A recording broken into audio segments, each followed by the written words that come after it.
Hello, welcome again to Boo's Needleworks videos, and today I'm going to be demonstrating Hollie-Point Stitch.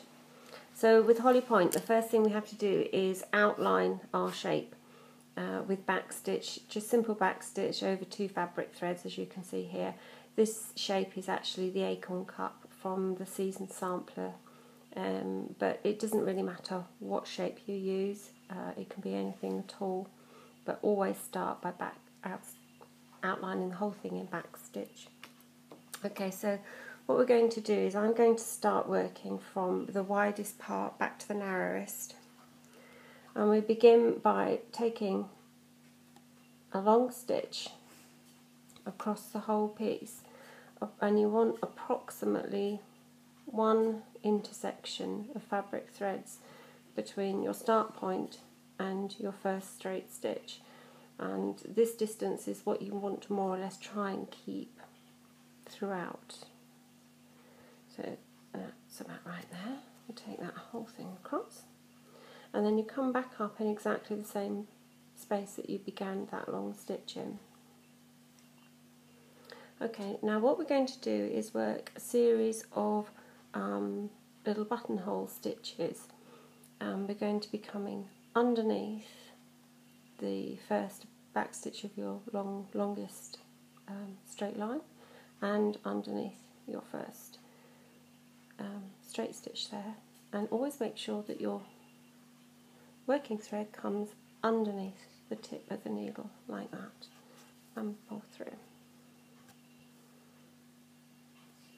And exactly the same, so underneath the back stitch and the straight stitch, make sure the working thread goes underneath the tip of the needle and pull through.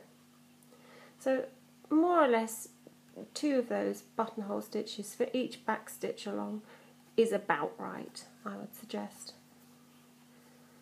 But go by eye. If it doesn't look right and it looks a bit loose and open, then pop a few more in. Okay. So that's 4, and then when you've filled across the entire shape and reached the end, we're just going to go back in exactly the same spot we went down to finish the original straight stitch, and that just locks that entire row down. So we're just going to repeat that exactly the same for the second row, and come up about the same distance you see between the straight stitch and between the tips of the previous row. Come up at the start. Now what we're going to try and do here is slip the needle under the top of that very first buttonhole stitch, the loop, and then under the straight stitch, and again thread underneath the needle tip and pull through. And once more under the next stitch and straight and pull through.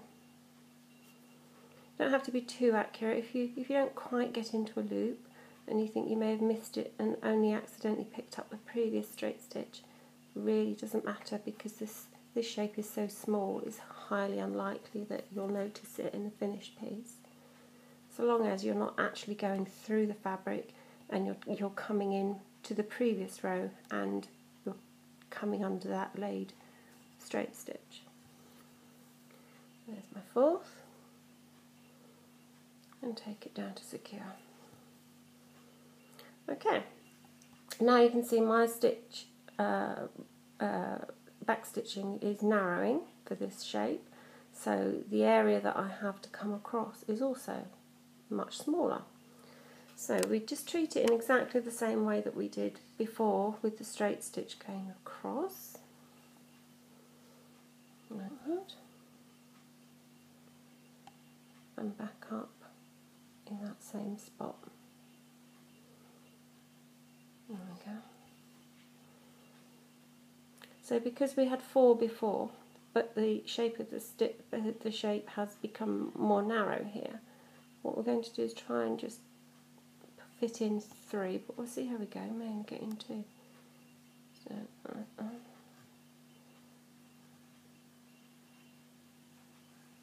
under, pull through,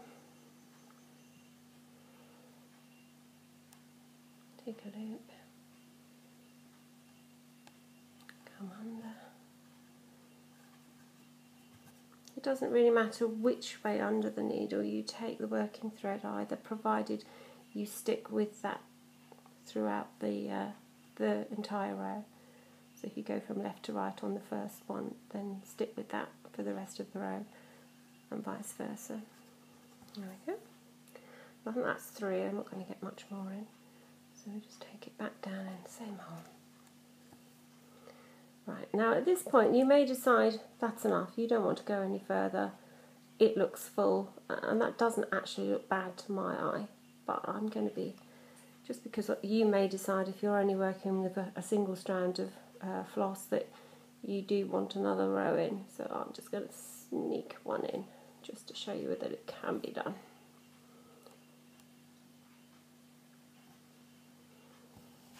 And go back up at the starting row, right into that middle stitch, into that little long stitch. Oh, that's tight. Pulls in, and let's just make sure I come down that hole.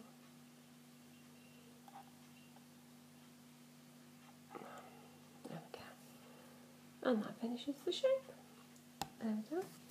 And that's Hollie-Point. Don't be afraid to turn your work round through 90 degrees or even 180 if that makes it easier for you to work. Always make sure that you're comfortable in the direction that you're working in, and then that way your work will always look its neatest. Okay, that's it. Pop along to Bees Needleworks videos anytime you want some more tips. Bye bye.